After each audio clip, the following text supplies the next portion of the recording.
The untamed Arizona territory bred remarkable souls during the tumultuous years following the Silver Rush of '76. Legendary gunslingers like six-shot Silas Harding, the infamous Caldwell Gang, and the merciless Jacob Deadeye Dawson etched their legacies into the desert landscape with gunpowder and blood. But perhaps none left a more astonishing heritage than Catherine Quicksilver Blackwood, a woman whose very name would later cause the most hardened outlaws to holster their weapons and change direction. A seemingly ordinary widow with eyes of steel grey that could track a falcon's flight across vast canyons, and whose custom cult spoke only in the precise language of life and death. Before we jump back in, tell us where you're tuning in from, and if this story touches you, make sure you're subscribed, because tomorrow I've saved something extra special for you. As she once calmly told her daughter, people mistake quietness for weakness until that quiet person shows them why silence was always a choice, not a limitation. Join me as we explore the remarkable tale of the woman they called Quicksilver, the widow of Whispering Creek, who demonstrated that sometimes the most dangerous gunslinger is the one nobody sees coming until it's too late. Whispering Creek, Arizona, a territory. Spring of 1886, Whispering Creek was like many settlements scattered across the southwestern frontier, a dusty collection of weathered buildings surrounded by towering mesas where ambition and survival intertwined beneath the vast desert sky. The kind of remote outpost where folks valued self-reliance above all else, which is precisely why Catherine Blackwood chose it. She arrived on a clear April morning, guiding a wagon loaded with modest possessions. Her young daughter, Elizabeth, perched beside her. Her faded blue calico dress caught the desert breeze as she navigated the rutted path into town. Those who witnessed her arrival would later recall two distinct impressions: the lacquered wooden case she kept within arm's reach at all times, and her unusual steel-grey eyes that seemed to register every detail without appearing to look directly at anything. The townsfolk of Whispering Creek were accustomed to families seeking fresh beginnings in the territory, but something about Catherine Blackwood and her watchful daughter triggered subtle ripples of curiosity. She carried herself with an unassuming confidence that some mistook for the caution of a woman alone in the world, an assumption that would one day prove dangerously misguided. Sheriff Jeremiah Dawson, who had maintained order in the growing settlement for nearly 8 years, observed the newcomers from the steps of his modest office. "There's two types who seek out places this remote," he later wrote in his journal. "Those escaping something terrible, and those searching for something worth finding. Mrs. Blackwood struck me as possibly being both." Mrs. Abigail Montgomery, who ran the town's only boarding house, was the first to establish a genuine connection with the mysterious widow, providing temporary lodging while Catherine sought more permanent arrangements. Abigail couldn't help but notice certain peculiarities about her guest. The woman maintained a rigid schedule, always positioning herself, with clear sightlines to doors and windows. More telling was how her daughter, though only 10 years old, displayed an unusual vigilance, checking perimeters and speaking in curiously measured tones for a child her age. But what truly caught Abigail's attention were Catherine's hands as she unpacked her belongings. Though she dressed and spoke like a genteel woman of modest means, her hands told a different story, calloused and strong, with small, nearly invisible scars across the knuckles and a distinctive hardening of the trigger finger that Abigail recognized.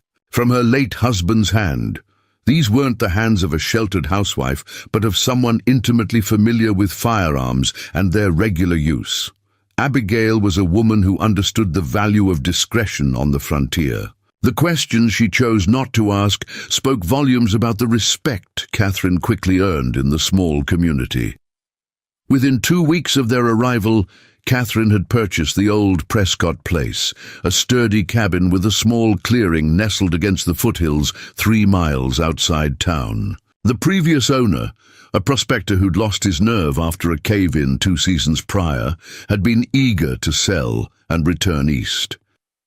She paid in gold double eagles, each coin gleaming like her unusual eyes, as she counted them out carefully for Mr. Thompson, the town's notary. "There's something about this valley," she told Harrison Cooper, the local mercantile owner, as she purchased supplies for repairs and preparations. "Something that feels right for Elizabeth and me." Her assessment wasn't wrong, though she couldn't have foreseen how fiercely she would one day defend this home she was creating. The widow settled into her new property with methodical efficiency that raised few eyebrows but privately impressed her scattered neighbors. She reinforced the cabin walls, established a small garden of hardy vegetables, and built a chicken coop with precise carpentry skills that suggested experience beyond ordinary homemaking. She paid for goods promptly, attended the occasional community gathering, though she rarely participated actively, and politely declined most social invitations. When addressed, she responded with soft-spoken courtesy and a smile that was genuine, but somehow guarded, as if portions of herself remained carefully locked away. This reserved demeanor earned her the affectionate local nickname, the Quiet Widow Blackwood. Young Elizabeth, with her mother's steel-grey eyes and solemn demeanor, soon found her place at the settlement's small schoolhouse. The girl was uncommonly observant and displayed an unusual knowledge of mathematics and distances that fascinated her teacher, Miss Eleanor Foster. "Your daughter has remarkable natural abilities, Mrs. Blackwood," Miss Foster commented during a parent meeting. "She seems to calculate distances and trajectories with unusual precision. Her mathematical mind is quite extraordinary for someone so young." "Her father was the same way," Catherine replied simply, offering no further explanation. Harrison Cooper, whose mercantile served as the settlement's unofficial gathering place and information exchange, began noticing peculiar patterns. In the widow's purchases, she acquired gunsmithing tools in small, seemingly innocuous quantities, explaining them as necessary for maintaining the rifle she kept for protection. Her eyes lingered on wanted posters and territorial notices, though she never remarked upon them. Most curiously, she had an instinctive habit of positioning herself in corners of the store, maintaining clear sight lines to both the entrance and the back door. Cooper had spent enough years on the frontier to recognize the habits of someone accustomed to watching for trouble. As the summer heat settled over Whispering Creek, no one suspected that the quiet widow with the unusual eyes was anything more than she appeared. No one knew that her strong, capable hands had once earned her the reputation as the most deadly exhibition shooter in 3 states, or that her keen vision had once saved an entire stagecoach company from an Apache ambush in terrain so treacherous. It had been deemed impassable, but that was about to change. The Hollister gang was moving southeast toward Whispering Creek after a bloody bank robbery in Tucson, and with them came a storm that would strip away the careful disguise Catherine Quicksilver Blackwood had constructed for herself and her daughter. The air grew heavy with tension as whispers of the Hollister gang's approach reached Whispering Creek through stagecoach drivers and telegraph messages. Stories of their particular brand of cruelty preceded them. Not just robberies and killings, but deliberate acts of terror designed to prevent resistance in the next town they targeted. Sheriff Dawson had weathered his share of trouble in his years wearing the badge, but the approaching threat of Samuel Hollister and his brothers, men infamous for their particular hatred of lawmen, had etched new lines of worry across his weathered face. In his mercantile, Harrison Cooper watched. Catherine Blackwood examined the latest territorial notices with that same quiet intensity she brought to everything. Her eyes lingered on one in particular, a detailed description of the Hollister gang's recent activities, including the execution of a sheriff and his deputy in a small settlement not unlike their own. Preparing and narrating this story took us a lot of time, so if you are enjoying it, subscribe to our channel. It means a lot to us now. Back to the story. "Terrible business," Cooper commented, trying to draw his customer into conversation. "Word is, the Hollisters are heading this way. 3 brothers and their gang, maybe a dozen men in all. Sheriff Dawson's called a town meeting for tomorrow evening. Some men mistake isolation for vulnerability," the widow said softly, carefully folding the remainder of her purchased fabric. "They forget that those who survive in remote places do so because they've learned to be resourceful." That same afternoon, Abigail Montgomery made an unexpected visit to the Blackwood cabin, finding Catherine repairing a fence with practiced efficiency. Elizabeth sat nearby, whittling what appeared to be a wooden animal with remarkable skill. For a child her age. "Town council's meeting tomorrow night," Abigail said without preamble, "to discuss preparations for the possibility of the Hollisters coming through our valley. Dawson's looking for volunteers to form a defensive committee." Catherine continued her work, her movements precise and economical. "Good people with good intentions," she replied, setting another fence post with perfect alignment. "But inexperience can be as dangerous as the threat itself." "Then what would you suggest?" Abigail asked, studying her friend's controlled movements. For just a moment, something flickered in those steel-grey eyes, something cold and calculating that seemed starkly at odds with her widow's persona. "Preparation, information, advantage," Catherine answered quietly, driving a nail with perfect precision. Then the moment passed, and she was once again just a widow preparing her homestead. Abigail wasn't the only visitor that day. As evening approached, Sheriff Dawson himself rode out to the Blackwood place. He found Catherine on the porch, mending what appeared to be one of Elizabeth's dresses, while her daughter practiced her reading by lantern light. "Mrs. Blackwood," he said, remaining mounted as courtesy dictated when calling on a lone woman with a child. "Thought I should personally inform you about the town meeting tomorrow. We might have trouble coming our way." "Kind of you, Sheriff," she replied, her hands never pausing in their work. "But frontier life has taught me that trouble rarely announces itself properly. It tends to arrive whether we're prepared or not." Something about her words, about the way her hands moved so steadily across the fabric, triggered a memory in Dawson's mind. 5 years ago, during his time as a deputy in New Mexico Territory, he'd heard stories about a female exhibition shooter who had toured with Buffalo Bill's Wild West show, a woman with uncanny accuracy who could hit targets most men couldn't, even see clearly. They reportedly called her Quicksilver for the speed of her draw and the gleaming look in her eyes when she concentrated. She had vanished from public appearances shortly after a violent altercation with a group of drunken spectators who had murdered her husband, a former army captain who managed the shooting exhibition. As the sun began to set over Whispering Creek, painting the mesas in shades of crimson and gold, more rumors arrived by telegraph. The Hollisters had raided a stagecoach station 40 miles northwest, leaving few survivors. They were traveling southeast, marking their path with characteristic violence. In town, preparations began in earnest as households gathered extra supplies and men checked their weapons. But out at the Blackwood cabin, Catherine calmly helped. Elizabeth with her reading lessons before tucking her into bed with a story. "Mom," the girl asked, her grey eyes so like her mother's, serious in the lamplight, "are bad men coming?" Catherine smoothed her dark hair back from her forehead, her touch gentle, though her eyes remained alert. "There are men coming who do bad things," she corrected carefully, "but they won't harm you or anyone in this valley if I can help it." "Because of what you taught me? About watching and listening?" A rare, genuine smile softened Catherine's features. "That's right. Remember what I've told you about the hawk? It sees everything from above," Elizabeth recited, "but nothing sees it until it's ready to strike. Exactly. She kissed her daughter's forehead. Now sleep. Tomorrow we have preparations to make. After Elizabeth drifted off, Catherine moved silently through the cabin.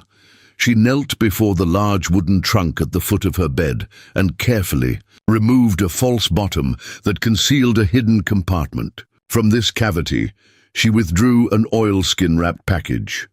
When unfolded on the table, it revealed a custom Colt revolver with pearl grips and intricate silver inlay, a matching ammunition belt of unusual design, and a small, leather-bound book, filled with newspaper clippings and handwritten notes in a precise, educated hand.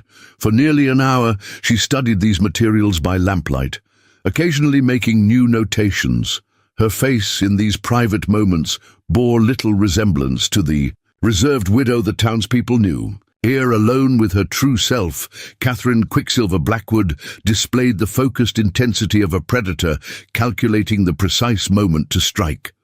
Dawn broke over Whispering Creek with a crystalline clarity that only desert air can provide. Catherine had been awake for hours, moving through a series of preparations that would have seemed peculiar to anyone who might have observed them. She dressed Elizabeth with particular care, including an extra layer beneath her usual clothes, and sturdy boots that would withstand rough terrain. Into her pockets went a small compass, a carefully folded piece of paper with precise instructions written in her neat hand, and a silver whistle on a chain around her neck. "Remember our special places," she told her quietly over breakfast. "If anything happens in town today, you go to the first one and wait. Count slowly to 500. If I haven't come by then, proceed to the second place." Elizabeth nodded solemnly, displaying none of the confusion or fear one might expect from a child receiving such instructions. Instead, her young face showed the serious concentration of someone performing an important, well-rehearsed duty. "And if you have to go all the way to the third place," Catherine prompted, "open the box there and follow the map inside," she recited perfectly. "Don't stop for anyone except Miss Abigail or Sheriff Dawson, and only if they know the special words." "Good girl," she touched her cheek gently. "Today, we'll go to town for supplies. I need you to be my second set of eyes. Watch everyone, especially strangers." As they drove their small wagon toward town, Catherine maintained a casual demeanor, but her gaze continuously swept the landscape with practiced precision. She noted fresh tracks on the trail that suggested at least 3 riders had passed this way before dawn, unusual for the remote path they traveled. In town, the atmosphere was charged with tension. Groups of men gathered outside the sheriff's office, while women moved purposefully between households, organizing supplies and safe locations for children. The town meeting the previous night had clearly galvanized the community into action. Catherine guided their wagon to Cooper's Mercantile, her movements unhurried despite the underlying urgency she clearly felt. As Elizabeth helped unload empty preserving jars they were returning, she noticed a stranger lounging against the hitching post 2 buildings down, a man whose casual pose was belied by the alertness in his eyes as he surveyed the street. A scout, an advance man checking the town's defenses and routines. Harrison Cooper greeted them with strained cheerfulness as they entered his store. "Mrs. Blackwood, Elizabeth, good morning to you both. Quite a commotion today, isn't there?" "Indeed," Catherine replied mildly, handing him her supply list. "I thought it prudent to stock up given the circumstances." As Cooper gathered her items, Sheriff Dawson entered the Mercantile, his expression grim but controlled. He nodded to Catherine. "Mrs. Blackwood, Elizabeth, good to see you both in town. I'd recommend finishing your business quickly and returning home. We've had reports the Hollisters may be closer than we initially thought." "Thank you for the warning, Sheriff," Catherine responded, maintaining her role as a concerned but composed widow. "We'll be on our way shortly." It was then that Elizabeth, standing near the store's front window, tugged gently at her mother's skirt, a signal they had clearly established between them. Catherine casually moved to straighten her collar, using the motion to glance out the window. 3 riders had entered the far end of the street. Their posture, their weapons, and their calculated spacing as they rode marked them clearly as men, accustomed to violence. One man peeled off to speak with the stranger Catherine had noticed earlier. "Sheriff," she said quietly, her voice suddenly carrying a different quality, more authoritative, more precise. "Those men aren't just passing through." Dawson's hand instinctively moved toward his gun as he stepped to the window, careful to stay partially concealed by the frame. "Hollister scouts," he confirmed grimly, "likely checking our defenses before the main group arrives." Catherine's steel-grey eyes narrowed slightly as she studied the men's movements. "No," she corrected with quiet certainty. "Those are the Hollister brothers themselves. Samuel, William, and the youngest, Matthew. They've left their gang behind to reconnoiter personally." Dawson turned to her, surprise evident on his face. "How could you possibly know that?" Instead of answering, Catherine knelt before Elizabeth, her hands steady on her shoulders. "Remember your instructions. The time to follow them is now." The girl nodded once, her young face serious but unafraid. Catherine looked up at the sheriff, and in that moment, Dawson saw something change in her eyes.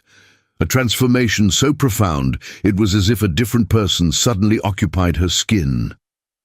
"Sheriff." "Dawson," she said, her voice now carrying unmistakable command, "I need you to create a distraction in approximately 3 minutes, something that will draw their attention to the livery stable, away from the path my daughter will take out the back of this building." Before Dawson could respond, she turned to Cooper. "Harrison, I need your shotgun, 30 shells, and whatever coil of rope you have in stock. Add it to my account." Both men stared at her, momentarily stunned by the shift in her demeanor.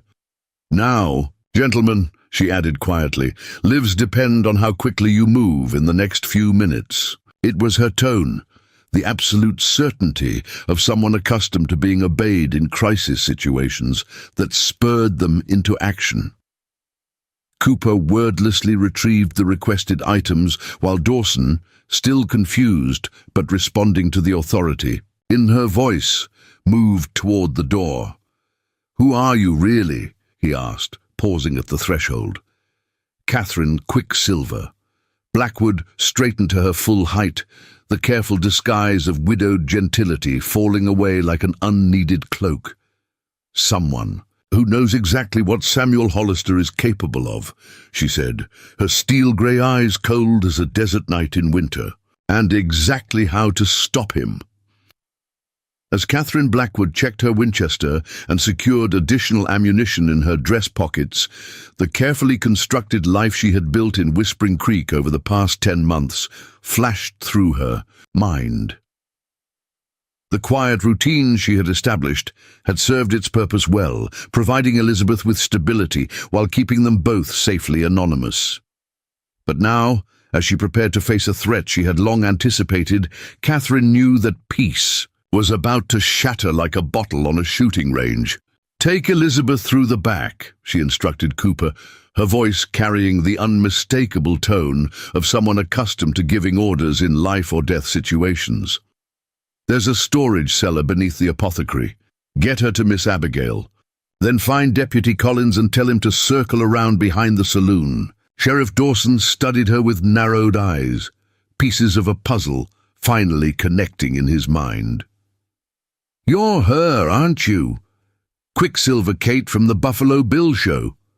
Thought you'd disappeared after that business in St. Louis."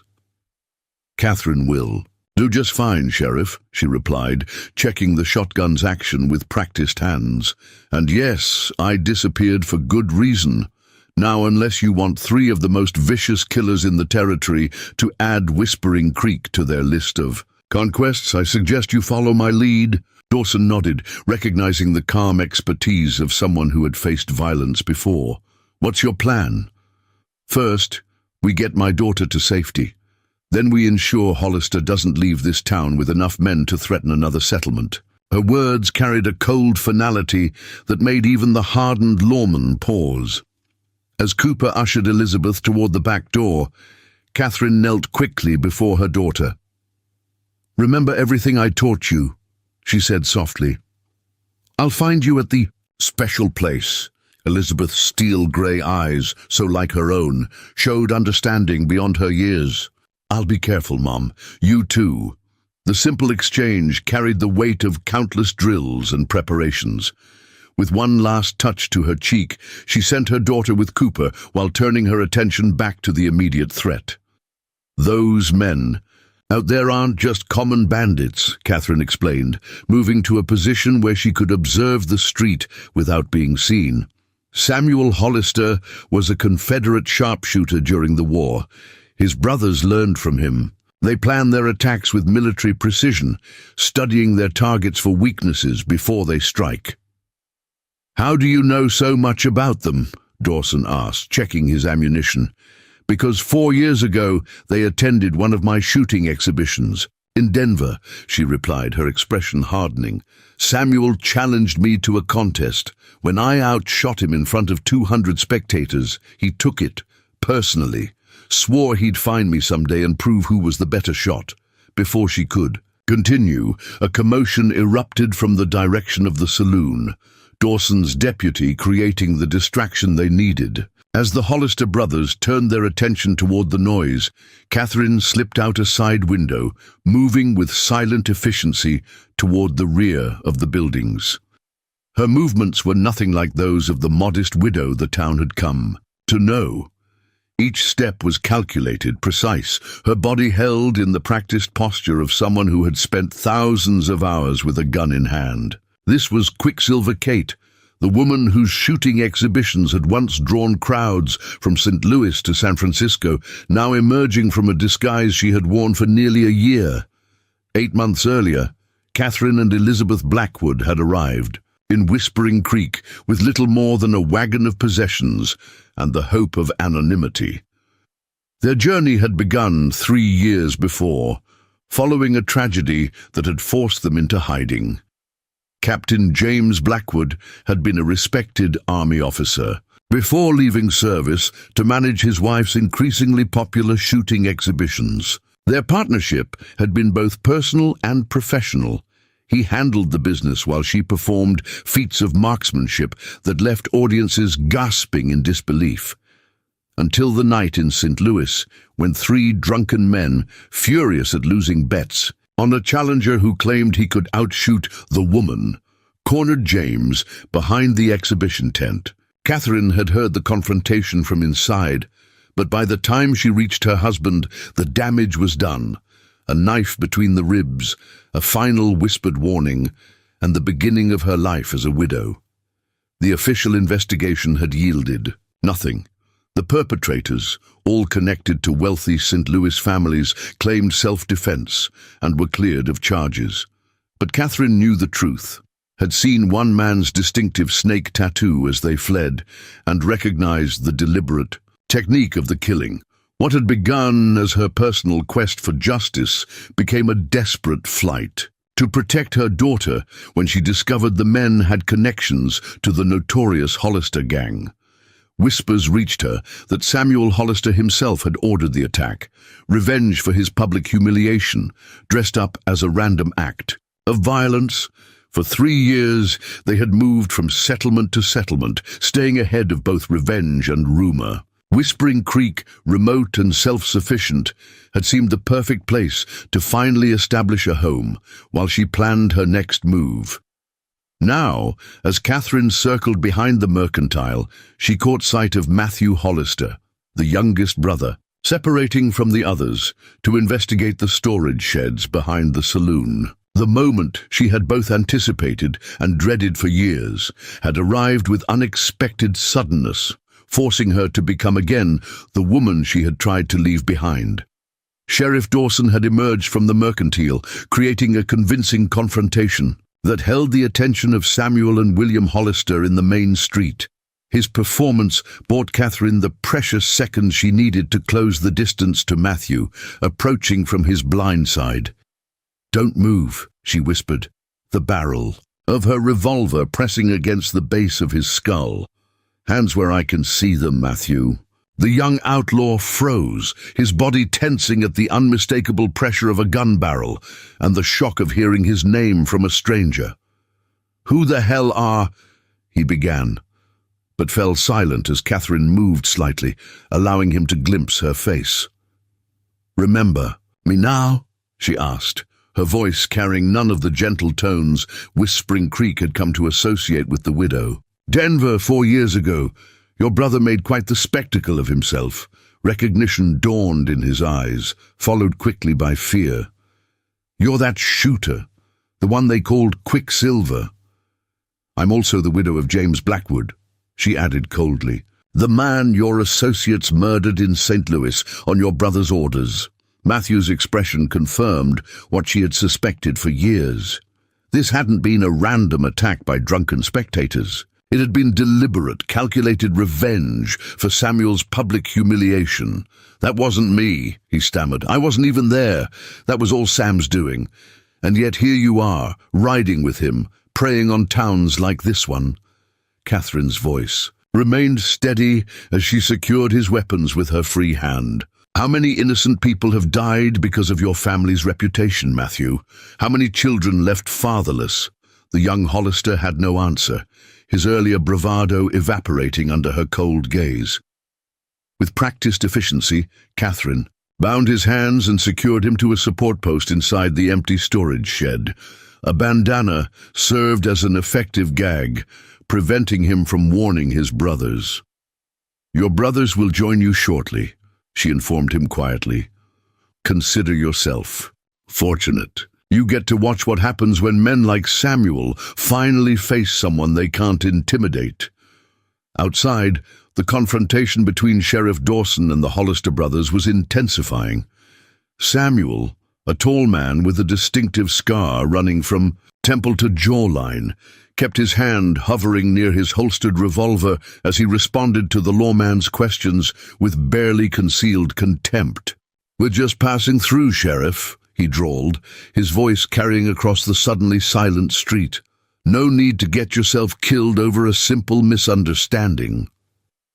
William, standing slightly to his brother's left, maintained a watchful position, his eyes constantly scanning rooftops and windows for potential threats. Of the 3 brothers, he was reputedly the most dangerous in close quarters, quick with a knife and utterly without conscience. Neither man had yet noticed their younger brother's absence, their attention fixed on the confrontation with Dawson. The sheriff, to his credit, maintained a convincing performance, showing no sign that he was deliberately holding the outlaw's attention. "Funny thing about that," Dawson replied, keeping his distance. "Most folks passing through don't send scouts ahead or case the town like they're planning to rob it blind." Samuel's scarred face twisted into a smile that never reached his eyes. "Careful, lawman. Men who make accusations like that tend to have short careers." As they spoke, Catherine moved silently along the back of the buildings, positioning herself precisely where she had calculated she would have the clearest advantage. The years of exhibition shooting had taught her to analyze angles and distances instinctively, to know exactly where a bullet would travel before she ever pulled a trigger. From her vantage point between the apothecary and the gunsmith's shop, she could see both Hollister brothers clearly while remaining unseen herself. More importantly, she could see the 3 additional riders who had just entered the far end of the street, the advance scouts for the main gang, arriving exactly as she had predicted. The citizens of Whispering Creek had vanished from the street's doors and shutters closing as word spread of the confrontation. Only Dawson remained exposed, standing alone against what now appeared to be 5 armed outlaws. This was the moment Catherine had both dreaded and prepared for since identifying the Hollister gang's movement pattern in the territorial notices. She had secretly reinforced her cabin's walls, established hidden caches of ammunition throughout her property, and taught Elizabeth emergency procedures that no child should have to learn. The widow, who had seemed so reserved at community gatherings, had, in private, maintained the shooting regimen that had once made her famous, practicing at dawn in a secluded canyon where the sound wouldn't carry, keeping her skills honed to a lethal edge. Now, as she watched Samuel Hollister's hand drift closer to his gun while taunting the sheriff, Catherine made the decision she had avoided for 3 years. It was time to become Quicksilver Kate once more, not for vengeance, but to protect the community that had given her and Elizabeth a chance at a normal life. Her first shot wasn't aimed at either brother, but at the ground between them. A precise placement that sent dust and stone fragments spraying upward, startling both men and causing them to draw their weapons reflexively. "That's far enough, Samuel," she called, her voice carrying across the street with commanding clarity as she stepped partially into view, her custom Colt aimed with unwavering steadiness. "Tell your men to drop their weapons, or the next shot puts you in the ground." The scarred outlaw froze, recognition and disbelief warring on his face as he identified the voice from his past. Slowly he turned toward her, his expression transforming into something between hatred and grudging admiration. "Well, I'll be damned," he said, making no move to lower his weapon. "The legendary Quicksilver Kate, hiding out in this dusty little nowhere. We've been hunting you a long time, Mrs. Blackwood." "Not hunting well enough, apparently," she replied coolly, maintaining her aim. "I've been watching you stumble around the territory for months. Your tracking skills have gotten sloppy." Samuel, William Hollister, less controlled than his brother, made a subtle movement toward his second revolver. Catherine's response was immediate. A shot that removed the hat from his head without grazing skin, a feat of marksmanship few would believe possible if they hadn't witnessed it. "The next one takes your ear, William," she stated calmly. "I suggest you reconsider." The street had fallen into a tense standoff. Catherine, with her revolver trained on Samuel, Sheriff Dawson covering William, and the 3 newcomers at the far end of the street, hesitating as they assessed the unexpected situation. "Where's Matthew?" Samuel demanded, his eyes narrowing as he finally noticed his younger brother's absence. "Secured," Catherine answered simply. "Along with the 2 scouts you sent ahead yesterday. Did you really think a town that survived Apache raids and claim? Jumpers wouldn't notice strangers watching our routines." For the first time, uncertainty flickered across Samuel Hollister's scarred features. The carefully planned raid on what should have been an unprepared settlement had somehow transformed into a confrontation with a woman whose shooting abilities were legendary. A woman with personal reasons to see him dead. "You've got me at a disadvantage, Kate," he acknowledged, his use of her exhibition name deliberate. "But you're forgetting something important. And what might that be?" she asked, her aim never wavering. His smile returned, cold and confident. "The rest of my men are less than an hour behind us. 20 experienced gunmen against whatever collection of shopkeepers and farmers you've managed to arm. Even you can't shoot that many before they overwhelm this town." Catherine's expression remained impassive, but inwardly she calculated rapidly.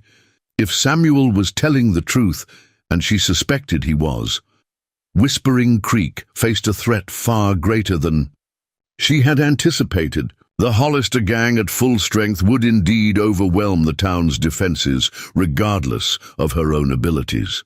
"Then it seems we have a decision to make," she replied, her mind racing through possibilities.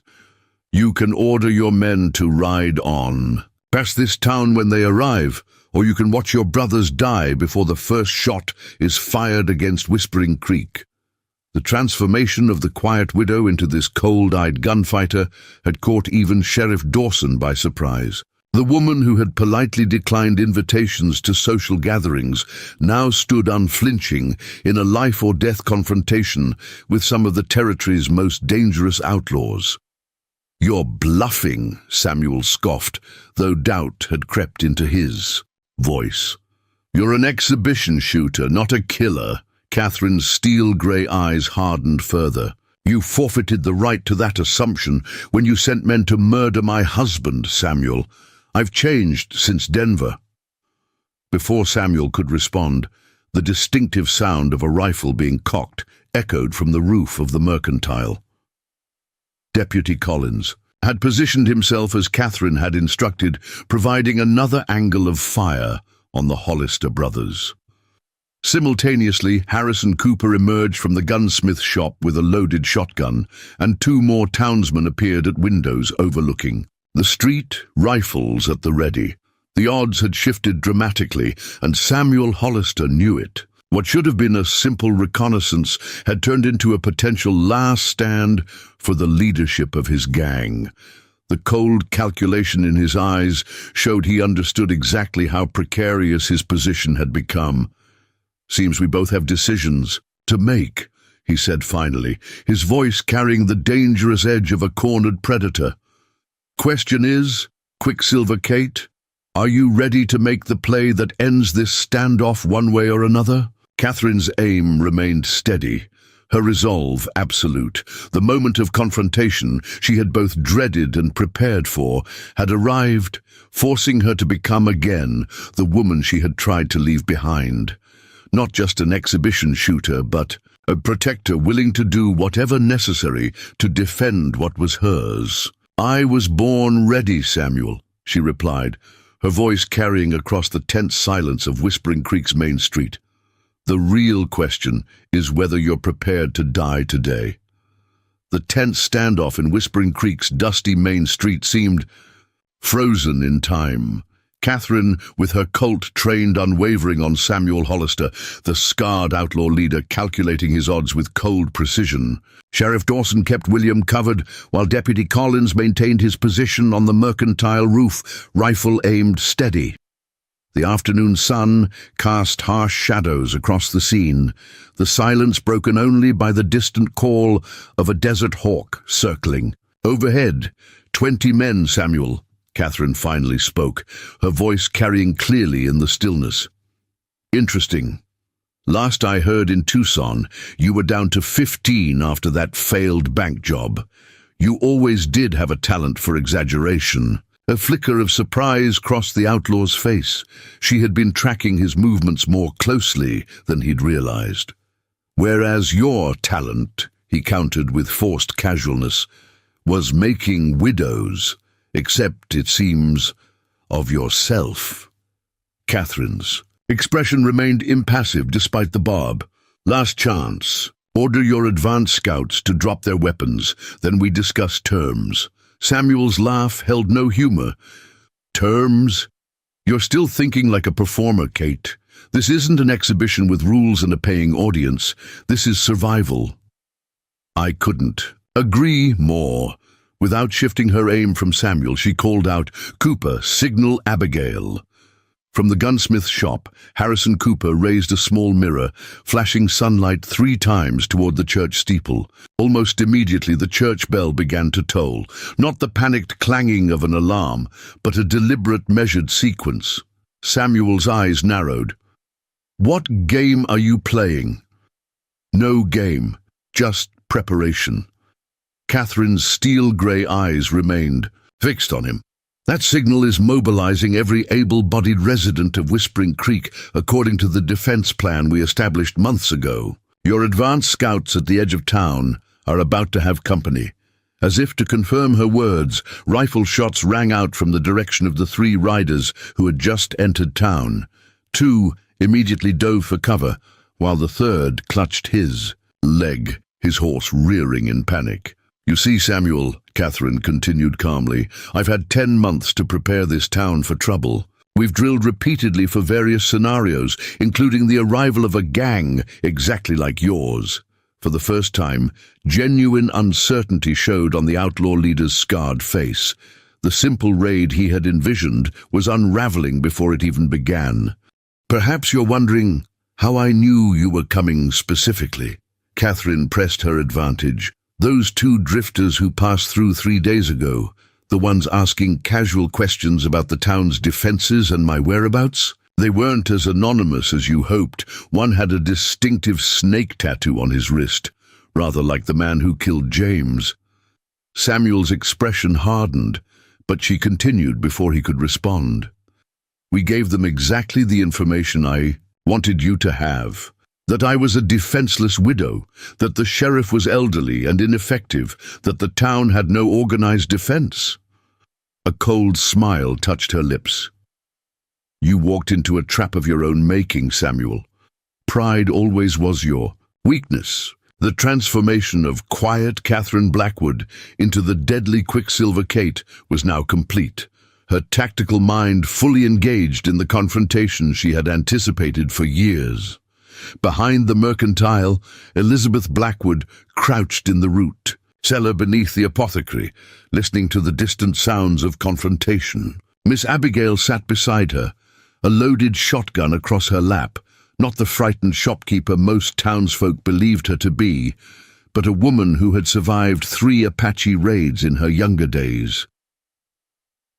Your mother has everything under control, Abigail reassured the girl, noting her alert but composed demeanor. Quite the remarkable woman, isn't she? Elizabeth nodded solemnly. Mum says preparation beats desperation every time. Smart woman, Abigail agreed, impressed by the child's composure. Not many would recognize the Hollister gang from descriptions alone, much less develop a defense plan against them. She didn't recognize them from descriptions, Elizabeth corrected. Matter-of-factly. She's been tracking them for years. She has a book with all their known associates' movements and hideouts. Every night she updates it. This revelation added new layers to Abigail's understanding of the quiet widow who had settled in their midst. The methodical record-keeping explained how Catherine had known exactly when and how the Hollisters would approach Whispering Creek. Outside in the street, the strategic situation continued to evolve. The 3 advanced scouts at the edge of town were now pinned down by rifle fire from several buildings, effectively cutting them off from supporting their leaders. Samuel and William remained caught in the standoff, their options diminishing by the minute. 13 men by my count, Catherine continued conversationally, as if discussing the weather rather than an armed confrontation. Assuming your main force is indeed where I believe they are, camped at Cottonwood Spring about 7 miles southeast of here. The flash of confirmation in Samuel's eyes told her she had guessed correctly. Too far to hear gunfire from town, she noted. They'll be expecting your signal to advance, which means we have time to resolve this situation before they become impatient. William Hollister, less controlled than his brother, finally broke his silence. You think you've got it all figured, don't you? What happens when our boys ride in and find us held at gunpoint? They'll burn this town to the ground. They might. Try, Sheriff Dawson interjected calmly, but they'd have to get past the dynamite charges we've placed along the only approach route wide enough for a group that size. This was a bluff. There were no explosives, but the conviction in Dawson's voice made it convincing. Catherine had coached him well on psychological warfare during their hurried planning session. You're lying, Samuel challenged, though. Doubt had crept into his voice. Catherine raised an eyebrow. Am I? The same way I was lying about capturing Matthew, or about knowing your movements, or about having this town prepared? She let the questions hang in the air before continuing. You've lost the advantage of surprise, Samuel. Now you're just 3 men separated from your force, facing an entire town that's ready for you. What exactly do you want? He finally asked, the first sign that his confidence was truly shaken. First, I want your guns. All of them. Catherine's voice remained steady. Then I want information about the men who killed my husband in St. Louis. And if I refuse, then I put a bullet through your gun hand, just like I promised in Denver.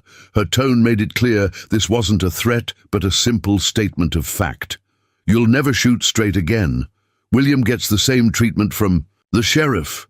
and you both watch whatever remains of your gang ride into a prepared ambush without leadership."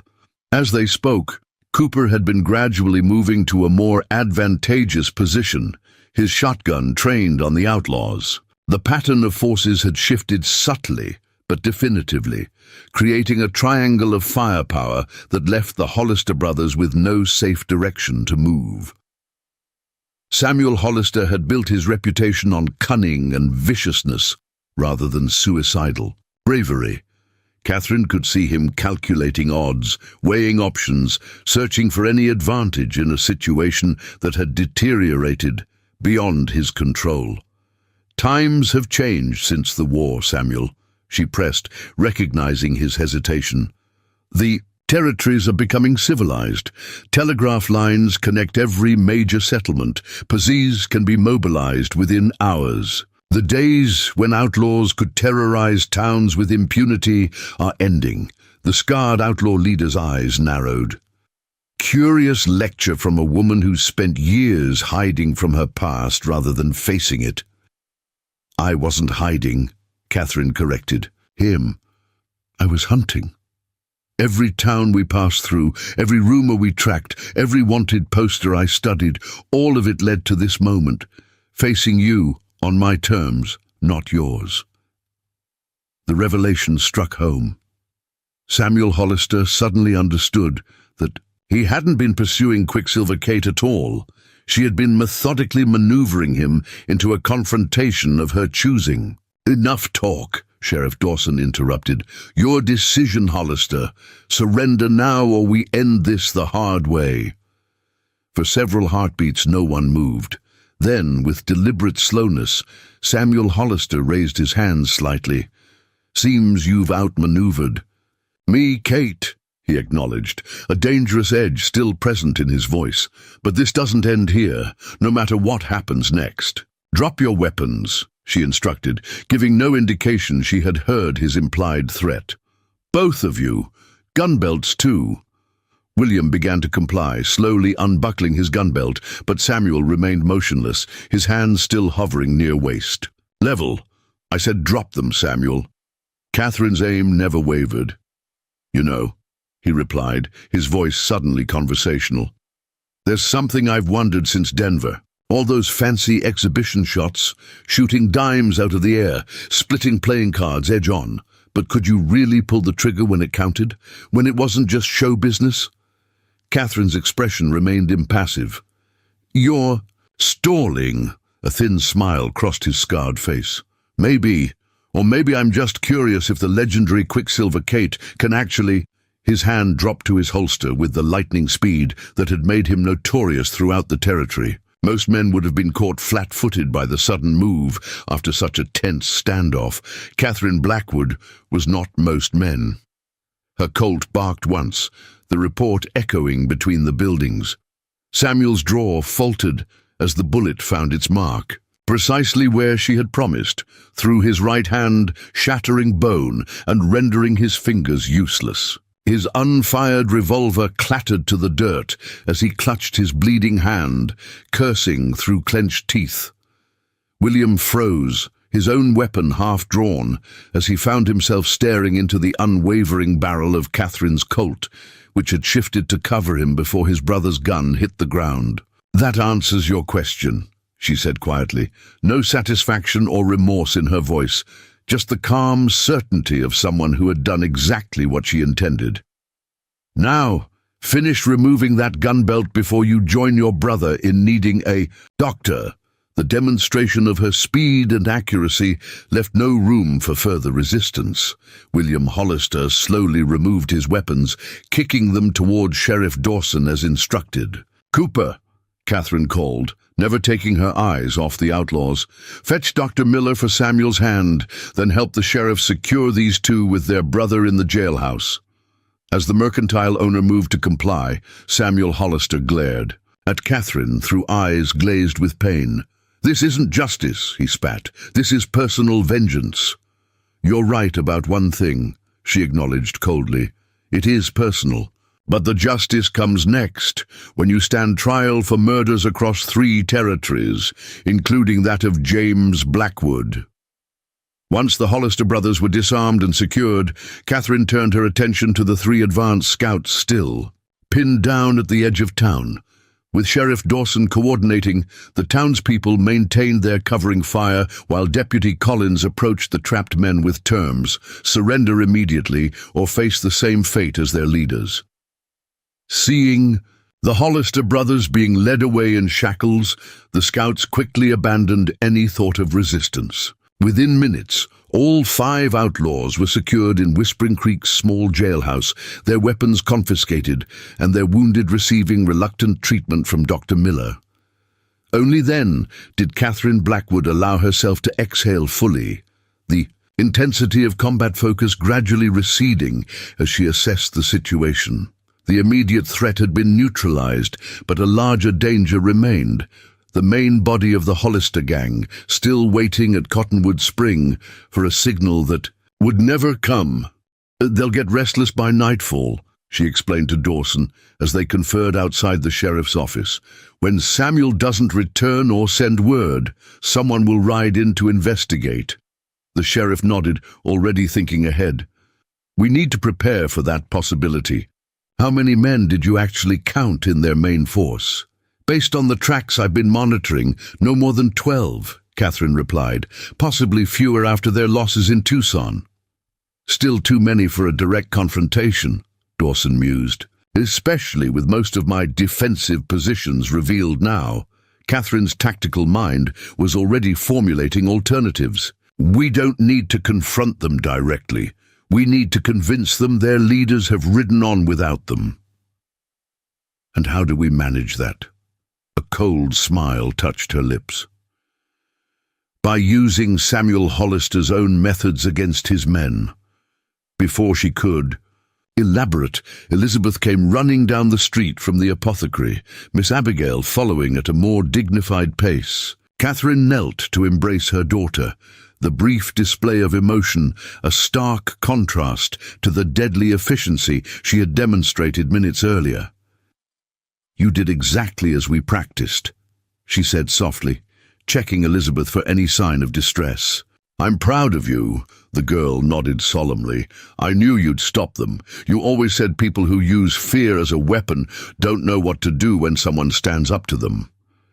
Catherine smiled at hearing her own lessons repeated back to her. "That's right, and now we need to make sure the rest of their gang understands that lesson too." As townsfolk cautiously emerged from buildings and hiding places, Catherine found herself the center of curious attention. The quiet widow, who had kept to herself for nearly a year, had suddenly transformed into a legendary markswoman who had outdrawn and outshot one of the territory's most feared outlaws. Harrison Cooper approached, shotgun still in hand, but his expression reflecting newfound respect bordering on awe. "Mrs. Blackwood, or should I say Quicksilver Kate, that was the most remarkable shooting I've ever witnessed." Catherine acknowledged the comment with a slight nod. "Thank you for your help. Mr. Cooper, your timing with that signal was perfect. Seems we've all had parts to play," he replied thoughtfully, "though some more surprising than others." His gaze lingered on her for a moment longer. "You know, there are some who might wonder why a woman of your talents chose our humble Whispering Creek to settle in. Perhaps for the same reason many others have," she answered, her voice softening slightly. "To find a place where Elizabeth and I could belong." Before Cooper could respond, Sheriff Dawson joined them, his weathered face serious. "We need to move quickly if we're going to deal with the rest of Hollister's gang. What exactly did you have in mind?" Catherine's expression shifted back to tactical focus. "We use their own fear and uncertainty against them. Samuel rules through intimidation. His men follow him because they're more afraid of him than anything else." "How does that help us?" Dawson asked. "Because fear is a weapon that cuts both ways," she explained. "By sundown, I want word spreading among his men that Samuel Hollister, the unbeatable gunslinger, the former Confederate sharpshooter, was outdrawn by a woman in front of the entire town, then surrendered rather than face her again." Cooper grinned in understanding. destroy his reputation, you destroy his power over them. Exactly. But we need more than just rumors. Catherine turned to Dawson. I need 5 minutes alone with Samuel. The sheriff hesitated. He's dangerous even, wounded. So am I, she replied simply. In the jailhouse, Samuel Hollister sat on a rough wooden bench, his wounded hand crudely bandaged. His brothers occupied the 2 adjacent cells, William pacing like a caged animal, while Matthew sat quietly, having accepted their fate. When Catherine entered alone, Samuel looked up with undisguised hatred. Come to gloat? No. She remained standing just beyond his reach. I came to offer you a choice. I'm not interested in anything you're offering. He spat. Catherine continued as if he hadn't spoken. Your men will be wondering where you are soon. When they come looking, they'll either find you in custody, defeated by the woman you've hunted for years. A humiliation that will destroy whatever reputation you have left. Or they'll learn. You've moved on, leaving instructions that they should scatter and regroup at your secondary hideout near the border. The outlaw's eyes narrowed suspiciously. What secondary hideout? The one you're going to tell them about in the letter you're going to write. Catherine's voice remained matter-of-fact. A location far enough away that the law will have time to prepare a proper reception committee. Samuel gave a harsh laugh. And why would I help you trap my own men? Because the alternative is watching your legend die, she answered coldly. By tomorrow, every settlement within 100 miles will know how Quicksilver Kate outdrew the notorious Samuel Hollister in the middle of Whispering Creek. How you begged for mercy. How your brothers watched you weep. That's a lie, he snarled. Of course it is, she agreed calmly.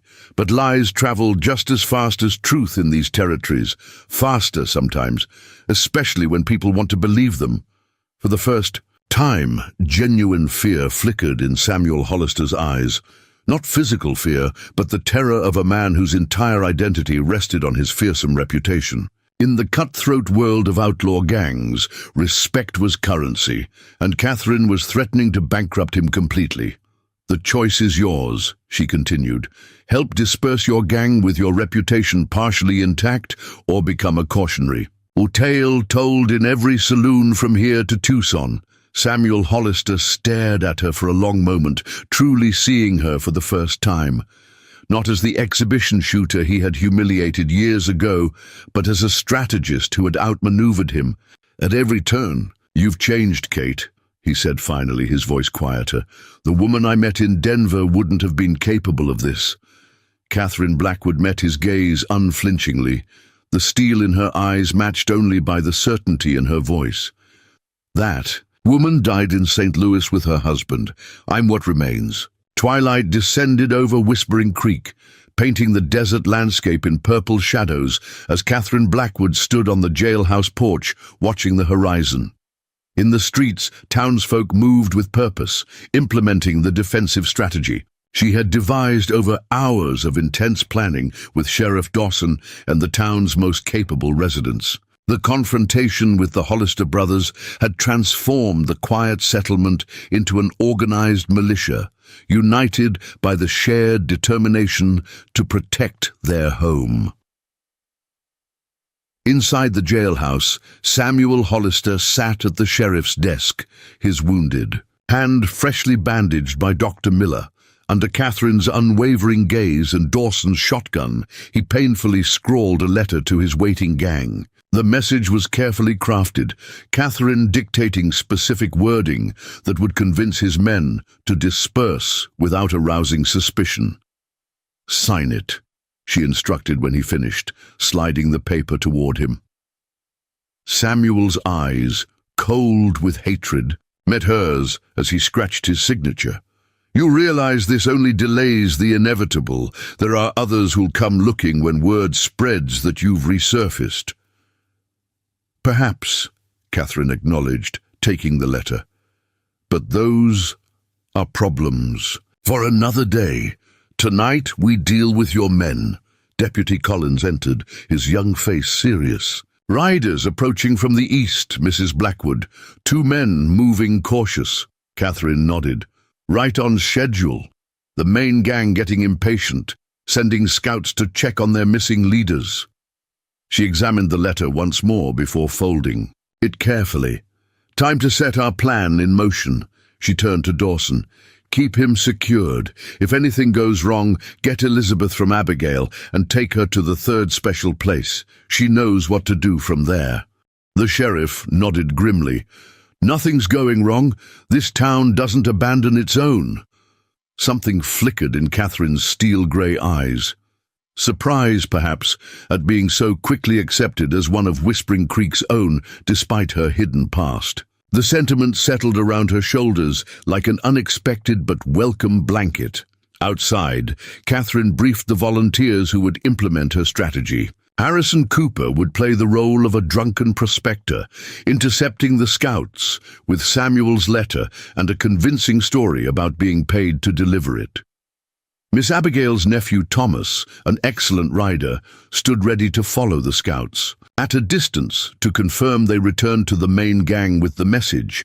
Remember, Catherine instructed Cooper, you're just a hapless drunk who stumbled on easy money. No details beyond what we've rehearsed. Cooper nodded, already transforming his usually dignified demeanor into that of a whiskey-soaked fortune-seeker. Don't worry, I've played this role before. Spent 3 years prospecting before opening the mercantile.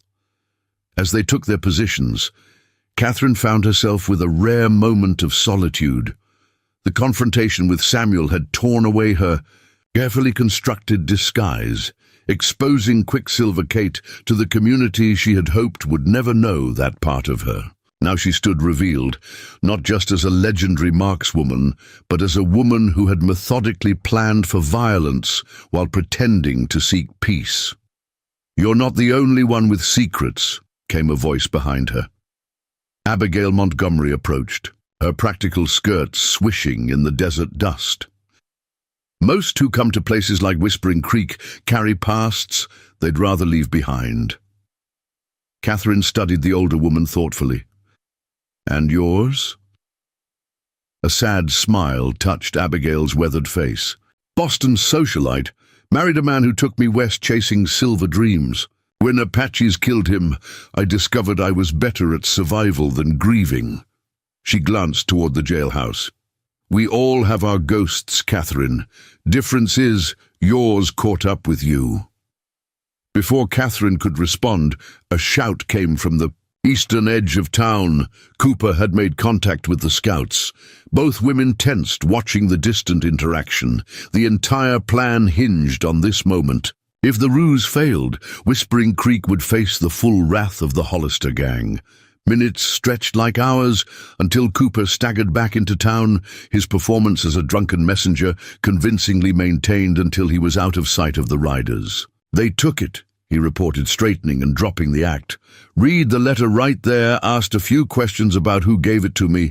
I said it was some fancy dress fellow with a scar who paid me in silver to deliver it to his men waiting. East of town? And they believed you, Catherine pressed. Hook, line, and sinker, Cooper confirmed with satisfaction. Even gave me an extra $1 for my trouble. Thomas is trailing them back to the main group now. Relief washed through Catherine, though she allowed none of it to show on her face. Phase 1 had succeeded, but the night was far from over. 2 hours later, Thomas returned with confirmation.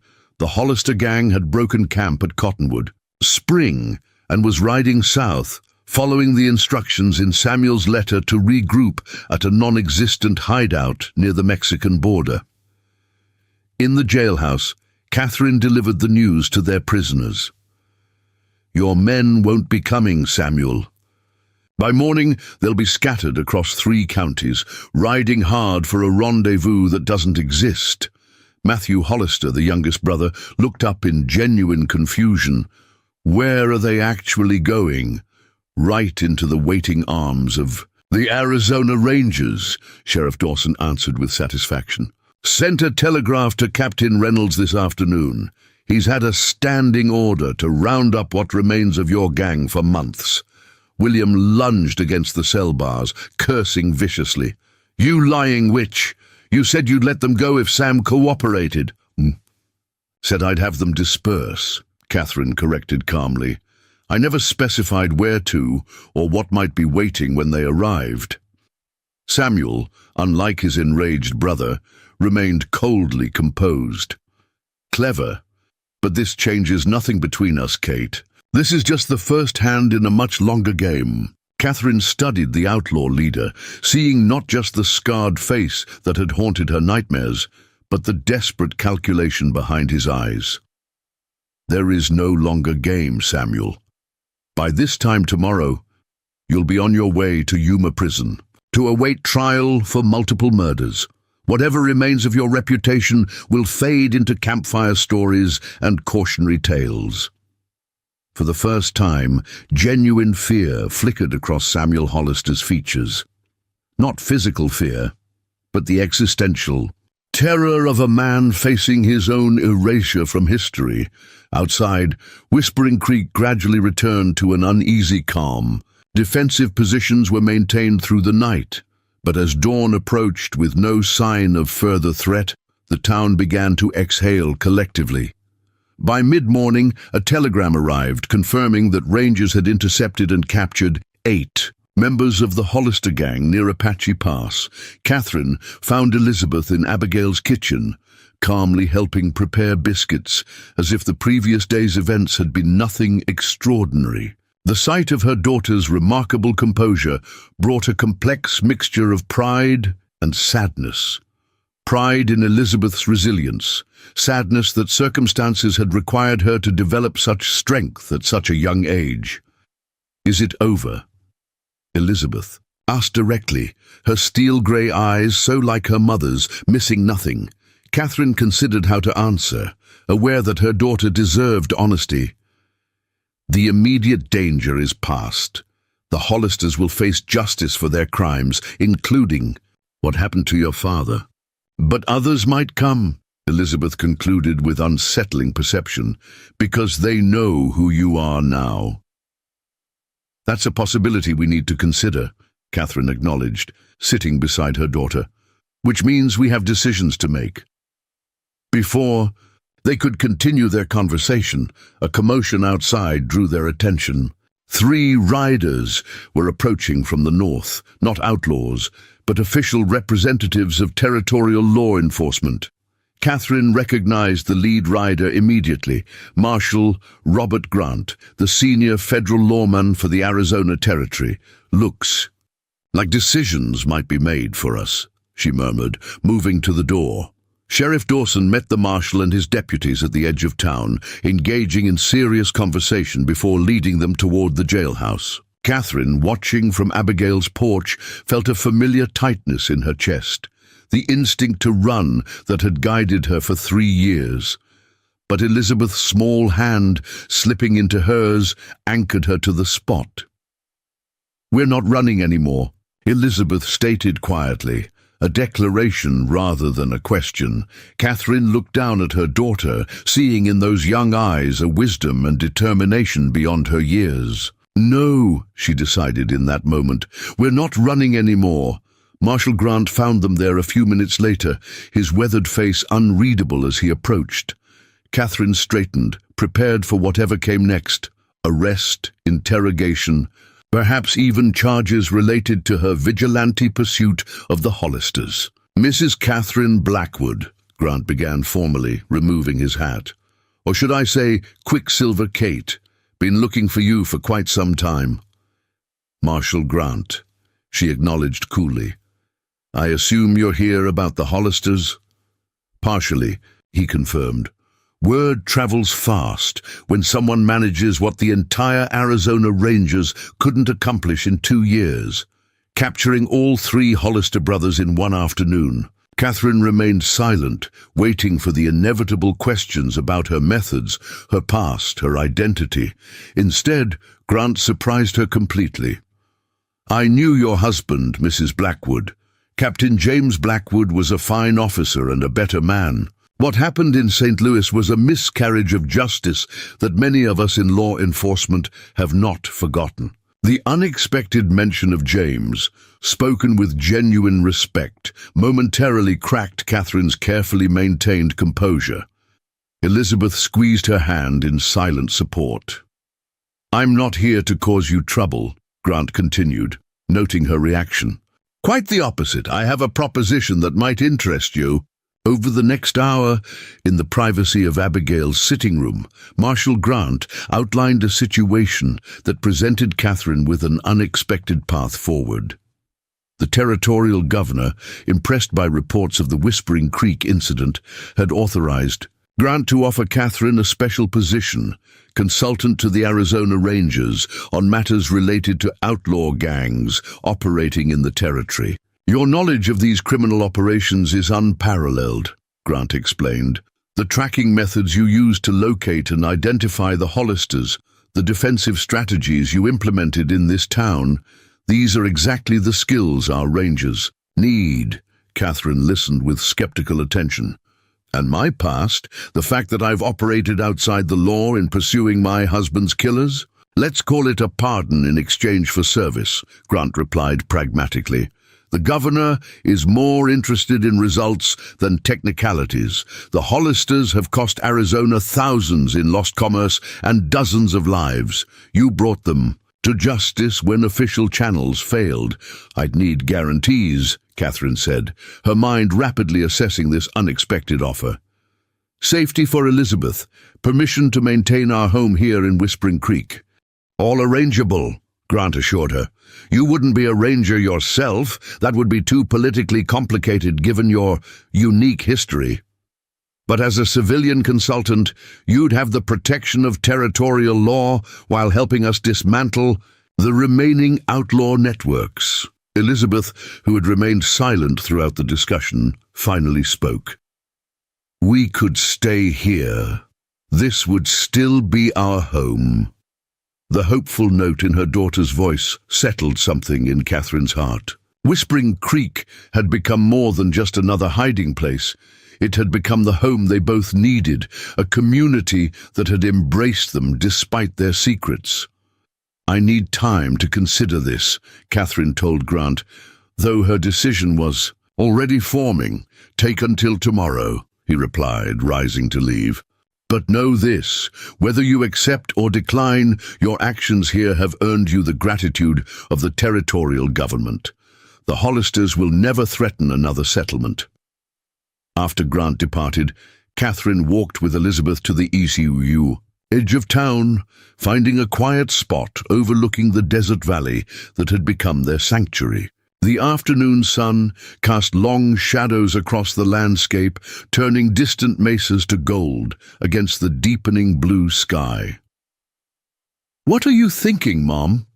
Elizabeth asked, studying her mother's profile with that penetrating gaze that missed nothing. Catherine considered the question carefully. "I'm thinking about choices. For 3 years we've been running, making choices based on fear and necessity rather than what we actually wanted. And now we have the opportunity to choose differently," Catherine replied, putting her arm around her daughter's shoulders to build something rather than just survive. Elizabeth leaned against her mother, a rare moment of physical vulnerability from a child who had been forced to grow up too quickly. "I want to stay. I like it here. I have friends at school, and Miss Abigail says she can teach me to bake proper Boston cream pie." A smile touched Catherine's lips, the first genuine one in days. Boston cream pie is a compelling argument. They watched the sun sink lower, painting the desert in fiery hues of orange and red. The beauty of it struck Catherine anew, not just the landscape, but the simple peace of standing beside her daughter without constantly scanning for threats. "Your father would have loved this view," she said softly.